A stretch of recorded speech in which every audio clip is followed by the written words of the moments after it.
Man, oh man, whew, that one really came down to the wire there and definitely raised my blood pressure a bit. But the Packers got a dub here in week 5 versus the Los Angeles Rams, 24-19, now putting the Packers above 500. Man, what a massive win for the Green Bay Packers. You know, albeit only week 5 and so much football left in the 2024 season, to me, this one felt like a must-win. You have the Lions on a bye at 3-1. You have the Vikings winning this morning against the Jets, moving to 5-0. You have the Bears crushing the Panthers, moving to 3-2. So no other NFC North team lost a game today. This was a must-win for the Green Bay Packers, and it was a lot closer than it should have been. You know, the Rams aren't a god-awful team. They beat the 49ers. I mean, so did the Cardinals. They just beat the 49ers, and the 49ers also look pretty bad. I digress. The Rams are not an awful team, and they'd be much better with Kupp and Nakua and not 3 linemen on IR. This one shouldn't have been this close, but a win is a win at the end of the day. What matters is what happens in the win column. And today, the Packers won, again, moving to 3-2, and there's a lot still to clean up for this Packers football team. Let's be completely honest. But I saw a lot of things to like from this game, especially on the defense, and we'll dive into it. So in this video, we're giving my instant thoughts and reactions to this Packers Week 5 win over the Rams. All right, so let's dive right into it. Let's waste no more time. And guys, go click subscribe if you're a new viewer for everything Green Bay Packers here on this channel. The main takeaways from defense, and I want to start on defense because they won this game. Who won this game on that very last play? Evan Williams.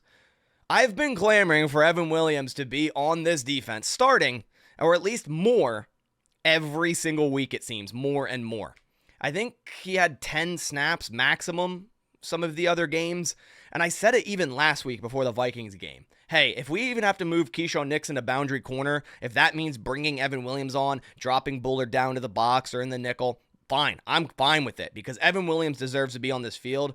And this game proved that. I think he got the full start next to Xavier McKinney. And man, this guy had an excellent game. Not only that final play, but he was all over the field, making a massive hit on a throw that resulted in an incompletion, making some nice tackles left and right. I didn't see too many mistakes from him. And that's huge out of a 4th-round rookie getting his first NFL start. And man, the Packers simply have some ball players at safety. I mean, how many times every week we're going to talk about Xavier McKinney? Oh, here's Xavier McKinney getting another interception. 5 games in a row. This is by far, and I don't care, it's week 5. This is by far the best free agency signing in the entire NFL. And that's saying something because Kirk Cousins was also a free agency signing, which that has helped the Falcons a lot. But if you argue that, he's at least the best defensive free agent signing in the NFL, and I'm so glad the Packers did this. He was my number 1 player in free agency that I wanted the Packers to go out and sign. They did, and it has truly changed this defense. Then outside of X, Javon Bullard has shown so much potential, so many flashes, and I love seeing him play down near the line of scrimmage, whether that's coming around the edge to stop a run in the backfield, coming around the edge on a pressure, up the A-gap, or sitting in the box as a box linebacker. I just love seeing Jeff Hafley and the Packers defense move him around. That's where he's at his best. And I think they learned something today, that they could have X and Williams out back if they're running 2-deep look or whatever they may be in, and Bullard up near the line of scrimmage doing what he does best. This guy may be undersized, but man, he definitely does not hit like it. He even had a massive hit on special teams. Man, he flies around, he lowers his shoulder. He does not care about contact. He wants contact. So another thing, Edgerrin Cooper, I saw him more on the field today. So we're kind of getting what we've been saying the past 3 weeks. More Edgerrin Cooper, less Isaiah McDuffie and Eric Wilson, which Isaiah McDuffie didn't have a terrible game, and it's against a running team. You kind of need to run base a little bit more, and Isaiah McDuffie is a decent linebacker against the run, but we wanted more Cooper. We wanted to see more Evan Williams, and we already have been seeing Javon Bullard, but, in my opinion, I wanted him more around the line of scrimmage like they played him today, and it all favored well for the Green Bay Packers, in my opinion. And this is a game without Jair Alexander. You get Carrington Valentine back, who I thought had a decent game. Eric Stokes got picked on a bunch, and I thought had a bad game, and I counted about 3 times he slipped, especially on that Demarcus Robinson late touchdown, just simply slipped on it, and it was wide open for a score. But overall, the pass defense, I thought, did okay. Obviously, ending it there, that's what matters most. But Stafford finished 29 of 45, a touchdown. We obviously had the interception. McKinney should have had 2 interceptions and a 78.0 rating. So overall, we held him in check. Hey, without Nakua, without Cooper Kupp, would have been, I think, a completely different story with those 2 out there. And we sacked him 3 times. And you might be looking at that and be like, hey, the Packers got 3 sacks. But man, we still can't get any pressure. We didn't get any pressure with just bringing 4. Every time the Packers got a sack or got a pressure that resulted in an incomplete pass, it was because they brought more than 4, whether that was an A-gap pressure, a nickel pressure, bringing 5, 6, or 7, which they should be doing more. You watch how much other great defenses do this, like the Brian Flores defense over there in Minnesota. And if you can't get home with your front 4, your main 4, hey, you gotta bring out more exotic blitz packages. LVN I saw out there a lot today getting washed out. He needs to add more pass blocking moves to his repertoire. Preston Smith, I feel like I didn't see him at all until very late in the game when he made 1 positive play. And man, Rashawn Gary, man, it's bad. I mean, let's be completely honest. We've been talking about it the last couple of weeks. I put out a tweet as the missing person milk carton with Rashawn Gary's face on it, because he truly has been missing. 1 sack in the last 12 games for a man you gave that much money to is bad. And I know I sound like a broken record. He needs to play better, and he needs to have more production from that spot. And I don't know what's gonna make that happen for this Packers front, but he played a good against a good tackle today in Rob Havenstein. I expected also more out of the interior guys. Carl Brooks ended with, I believe, a sack and a half, so great game for him. I expected more, again, out of Kenny Clark.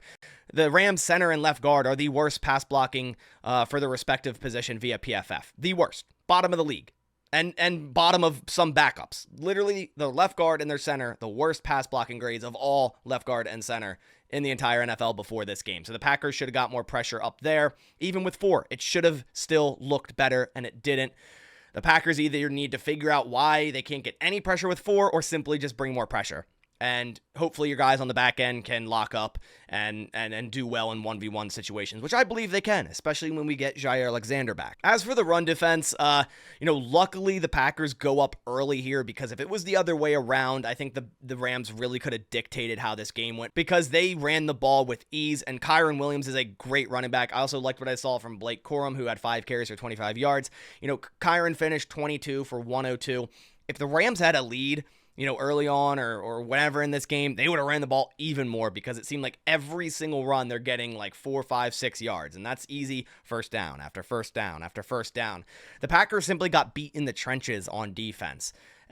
Whether it was trying to rush the passer or stop the run, whether it was Quay Walker shooting the wrong gap or simply players getting blown up, getting washed completely out of the play like Lucas Van Ness. We made some good tackles in the backfield. I saw Javon Bullard had one. Keyshawn Nixon had one. There's a few others. I think Edgerrin Cooper, a great game by Edgerrin Cooper, who again had another sack here. But the run defense still seems to be a little bit suspect for the Green Bay Packers. And the recipe for success, easier said than done, is go up early and try to dictate the game yourself and make the other team have to pass more and hopefully end up with a turnover. Now, I will say this, massive play by Enigbari, who at this point has been our best edge rusher, which is crazy to say. Never thought I'd be saying that through the first 5 weeks. Stripping the ball, punching the ball out from Kyron Williams, and who other than Xavier McKinney to pick up that fumble. So the Packers continue to create turnovers, and that's, again, why they won this game. They created 2 turnovers, and they got the stop to finish this game. So in all accounts, the offense definitely did better in the second half, and we're about to talk about it. The defense won this game. So as for the offense, man, another very rusty, very slow start by this offense. And I'll say this, I'd much rather the Packers be a very strong second half team and be a little rusty to start games than the other way around. like the San Francisco 49ers. So I'll take that, right? Although we lost last week, we were down 28-0. And then right after that point, outscored the Vikings 29-3. So although it was a loss, the Packers very seemingly at this point a much better second half team. And I want them to be a full 60-minute team, play sound football throughout the 60 minutes. But I would much rather this than the other way around. And it looked bad. It looked bad early. Outside of that opening drive, that deep pass to Jayden Reed, which when you watch that ball flying in the air, you're like, that's a horrible decision. It's triple coverage. He had, I forget which receiver it was, on a deep stop route, wide open for like 15 yards, no problem. And that continues to happen with Jordan Love. The decision-making is still a little bit questionable. But somehow Jayden Reed, I feel like I say this every week, somehow Jayden Reed made an insane catch. And this guy continues to make a wow play every single week and is by far wide receiver number one of the Green Bay Packers. Heading into this game without Christian Watson, without Romeo Doubs, which that whole situation is crazy, and hopefully that can get cleaned up. And it's in the past after this week, similar to the Jair issue last year. But Jayden Reed has really stepped up, not only this week when they were gone, but this entire season. He's been wide receiver number one. And again, I expected more out of Dontavian Wicks. I don't know how many times I'm going to say this after a game. Again, more drops. Had, I think, 2 drops, maybe even 3 today. But at the same time, early on, there was 2 first down plays that Jordan Love simply missed him wide open and threw the ball into the dirt. So there's both things happening. Jordan Love not really in rhythm with certain wide receivers and not throwing good passes. And then also wide receivers simply just dropping the ball. Even Jayden Reed had a drop, which, hey, he's fine. 100% he can have a drop after making plays like that. But Dontavian Wicks, could have ended this game. It was a 9 route to end the game on the right side, and Love gave him a shot. A little underthrown, fine, whatever, but it went right through Wicks' hands. Man, I haven't seen this many drops, and it's eerily similar to Devontae Adams' year 2. I haven't seen this many drops from a receiver since then. So, hey, if it follows that course, I'm fine with it, but he's got to clean it up. He's got to catch the ball, especially, this situation. Without Watson, without Doubs, he needs to step up to the plate, and he needs to be better. He gets open consistent, and that's why you continue to see him as like the most targeted wide receiver. He was today with 7 targets, but only 2 receptions to show for that. You count 2 drops there, but also 2 poor throws from Jordan Love, and I guess the other one, I'm not exactly sure what happened, maybe a good defensive play. But he needs more than 2 catches for 20 yards on 7 targets. Let's be completely honest. And man, we got to talk about Tucker Kraft. We've been talking about him and how this guy continues to make plays. And it wasn't a question before this week, but now it's just absolutely confirmed that Tucker Kraft is tight end number 1, not only for now, but for the very foreseeable future. I mean, I know Musgrave entered this week with an injury, and he was questionable and was active for this game, but I truly think he was outsnapped by Ben Sims. Maybe that's due to injury. Maybe that's not. I don't know. But one thing's for certain, Tucker Kraft is tight end number 1, and what a game. When's the last time we had a tight end over 80 yards lead receiving, right? Tucker Kraft, 4 receptions, 88 yards, 2 touchdowns. That long touchdown of 66, stiff-arming 2 defenders, and massive props to Dontavian Wicks for holding that block all the way downfield that long. So massive props for him as well. But man, it feels like every time Tucker Kraft has the ball in his hands, this guy makes someone miss, breaks a tackle, extends the play, and gains more and more yardage. He truly is one of the best yak tight ends I've seen in a long time. So I'm glad he has stepped up to the plate as tight end number 1.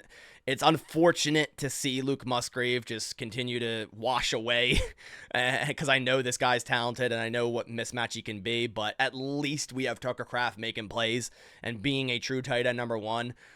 That much is good. I'm hoping Musgrave can turn it around and they can utilize both these guys and run more 12 personnel and really start to carve up defenses with mismatches.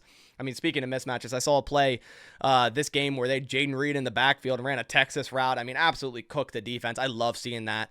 Just creating mismatches is the name of the game. And the Packers, and they did a good job at that today. Much better in the second half. Jordan Love, like I said, getting circling back to that, finished 15 of 26, 224, 2 touchdowns, 1 interception. Man, that interception, that was some Will Levis stuff right there, man. I get what he was trying to do. 3rd and long, you move the pocket right off the snap, backside rusher, completely unblocked. Love starts to get tackled, starts to go down to the ground. He's like, I don't want a safety here. Maybe he was playing chess, not checkers. And if we get a safety, our defense is going to let up a touchdown. And that's, 9 points rather than 7, and just threw it up. But no, he honestly, all jokes aside, he was trying to get the ball out of bounds. So it's just an incomplete pass, and the Packers can punt. But falling down with, no legs on the ground is very hard to throw a football. And he threw it right to a defender, and that's a pick six. It was a wild play. And I mean, to see that, I didn't lose faith in this Packers offense. I didn't lose faith in Jordan Love. I was live streaming during this, and people are already calling for Malik Willis. It's insane that continues to happen. I mean, no. Believe in Jordan Love. Believe in this offense. He's coming back from a knee injury, and he's continuing to get better. He definitely is from this knee.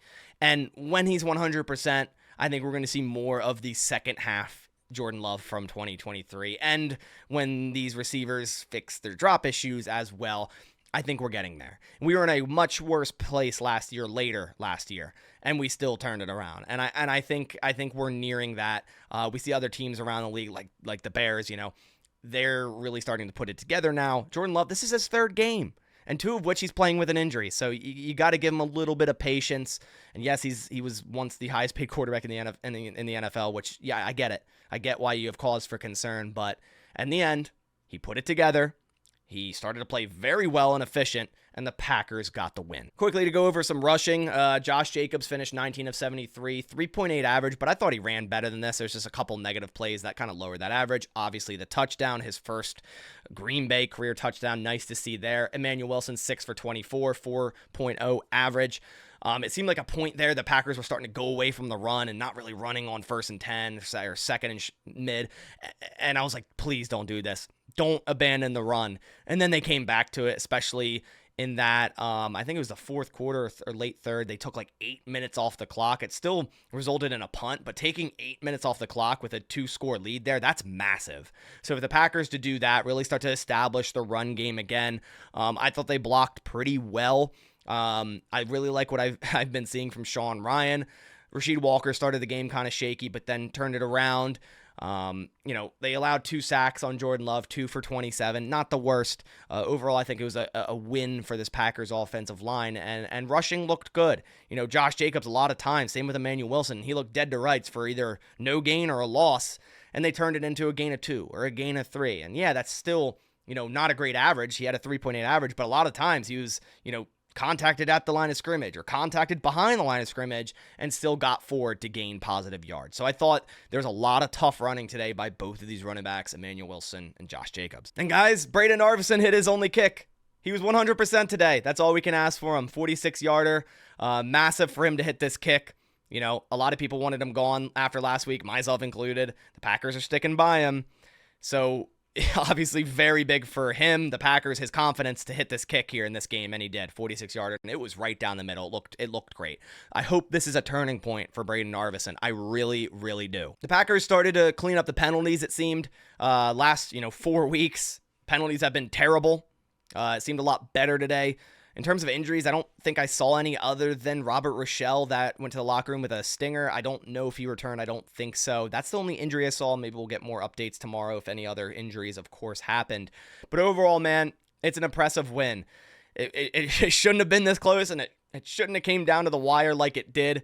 But a win is a win, and the Packers are now 3-2. They're still 4th in the NFC North, which just shows how great the NFC North is right now and what a battle it's going to be down the line.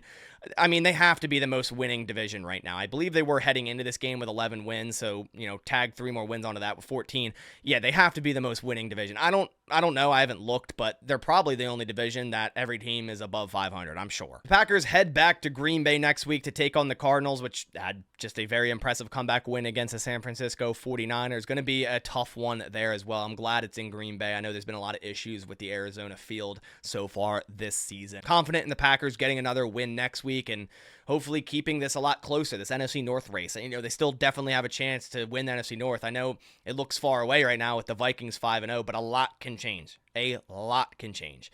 So let's keep going. Let's get another win next week against the Cardinals.